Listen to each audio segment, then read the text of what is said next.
What's up guys, welcome back to the channel, welcome back to a brand new video.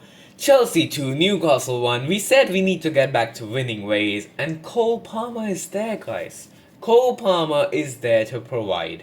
And while there are a lot of things that can be talked about, there's a lot of mistakes, there's a lot of moments where today could have gone horribly wrong. There is still, the factor that we had to win and we did. So we can't complain much really. The biggest thing is that we are starting to see out wins, to get points, which we were really struggling for in the last two seasons. So yeah, that's, the big positive from today. Lots to talk about, especially about Cole Palmer. This guy is incredible. The best player in the Premier League right now, hands down, without a doubt. So yeah guys, that's what we're going to be talking about today. Drop a like if you end up enjoying and subscribe to the channel. So yeah, let's start with the lineups. Now, the lineups were interesting because we had James and Gusto, the fullback pairing, which I kind of expected. However, Reece James was playing on the left hand side and Gusto as the right back, which was interesting. And then of course the other major change we had from our regular starting lineup was Pedro Neto instead of Jadon Sancho. And Jadon Sancho didn't get to play today, so that's an interesting decision, but it immediately paid off in my opinion, because Neto with his pace was causing so many problems to that Newcastle defense, and we'll come to the goals. So first off, the game begins immediately. Jackson, those half turns Jackson does, on the halfway line, then turns, starts the counter attack, are so effective. Does that, dribbles past Dan Burn, gives a through pass to Cole Palmer. Cole Palmer easily slots it in. But of course, it was offside. And it was so close. And I really don't understand the purpose of the offside rule, if I'm being honest. Why punish a player for being so 1 millimeter ahead of the defense line? I don't get it. But it is what it is. That's the rules. We can't fight it. So, we do score, but disallowed. And the reason I was a bit panicked at that time, because I wanted our good momentum to count. Because then Newcastle started attacking a bit, and I was like, we can't just be playing well, but then don't score, but then they score, and we're on the back foot now. But luckily, from their corner, the ball lands to Cole Palmer. Cole Palmer turns behind the defender, and then, what a pass. I think that could be the best pass in Chelsea history. I'm not even joking. I think that's the best pass in Chelsea history. What a pass, about 40 plus meters, straight to Pedro Neto, gets past Livramento, and then I think one more guy comes from the other side, skips past him to Pedro Neto's pace. That's what I'm saying. Maresca thinks, guys. Maresca has that brain. He knows that Sancho isn't that fast, and we'll have to play on the counter against Newcastle. Put in Neto, uses his speed, unbelievably. The ball is unbelievable. He unbelievably then gets onto it, gets past the defenders, and then he taps it into Jackson for an easy tap in. And the thing is, you say Jackson is expected to score that, but a lot of times last season, he might not have scored that. So, good to see that Jackson can confidently just, finish off chances like that. And now that's 6 goals in 9 games for Jackson this season. 9 GA in 9 games. Jackson is definitely looking much better. He has put to bed all the, Osimhen talk, everything. And I think there's no way right now Nkunku is getting ahead of Jackson in the lineup. So that's that. But then some slight lapses in concentration. Lewis Hall gets on the wing, crosses it in, no one's marking Isak. And, Gusto for Lewis Hall and Fofana for Isak are both stretching their legs to keep them onside.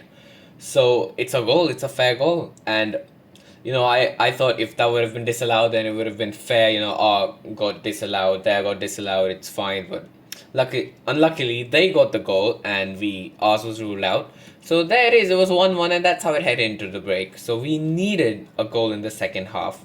And who was there to provide but Mr. Cole Palmer himself? Cole Palmer, the midfield wins the ball back, Lavia gives it to Palmer, he's just bringing on the attack, and I thought he'd be looking for options to pass, create something. He just takes a shot, and Nick Pope doesn't check his near post, and he scores. I don't even understand the situation, how he imagined he was going to score from there. But well, he did, and he did score, so I have no complaints, no problems whatsoever. Cole Palmer, you do what you want. You do what you want. But now we have to come to the negatives. The negatives are Fofana, even though we saw some good commitment, when he got almost injured in the first half. Why are you lashing out like that? You can just that sort of desperation and unorganizedness. Colville as well. That Isak goal, either Colville or Reece James should have marked them. Gusto needs to improve his finishing, if I'm being honest. The midfield was at a real loss of concentration, loss of focus for that Isak goal. We lost the ball there. But Caicedo, man, yet again, I think he set some record, for most interceptions, tackles, and everything since Kante. So yeah, Caicedo is doing absolutely unbelievable. No complaints. Noni Madueke was really quiet today. Really quiet. In the first half, we did see a bit of him, but as the game went on, I barely saw Noni Madueke today. Jackson gets his goal, no complaints as long as he gets his goal. I have no problems with him. Neto played amazing, Palmer amazing, Lavia did pretty decent coming in for Enzo. Who else? Reece James, man. We'll get to Reece James in a bit. 90 minutes, finally, after I think this is his first 90 minutes. It could be since 2022. I'm trying to remember if last season he ever got a 90 minutes. Maybe in November before he got injured against Everton. So yeah, Reece James. And this is why. So if you guys remember that Gusto miss when Neto crossed it in, Gusto just fluffed it. If Reece James was in that position, we are seeing a guaranteed goal. So it does make me sad that because of his injury, we're limiting his bombing up and down the field, attacking a bit.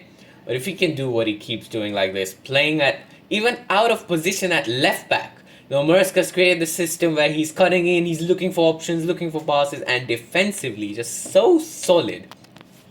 This is what Reece James is about, man. Even when you limit one of his best things, which is his crossing and attacking, he can still do a job. And that headed clearance at the death, I can't lie, it had me worried for that one fraction of a second when he headed it towards the goal, but thankfully it was over the bar. And then that was it. We just had to defend the corner, game over. But yeah, Reece James had a goal line clearance as well. He was absolutely solid defensively. Colville, I think, has dropped off a tiny bit, but not much to be concerned about. Cucurella, of course, came on for Gusto. And if I'm being honest, this Cucurella for Gusto change, Gusto starting these days, I think that's just a rotation issue because Gusto had to play at Anfield because Cucurella wasn't there. So as a result, Gusto didn't play midweek, Cucurella had to, and as a result, Gusto played on the weekend. I think, eventually they'll set it up now that in the defense, Tosin will be that centre-back in the cup, so Disasi could play right-back, so both of them get a rest. And then I think we'll be back to the Cucurella-Reece James full-back pairing next weekend. And talking about next weekend, we face Man United next. We'll talk about that game. Let's finish talking about Chelsea-Newcastle first. So yeah, at the end, however, we did have chances. And Nkunku came on, Mudryk came on for Madueke, went onto the left.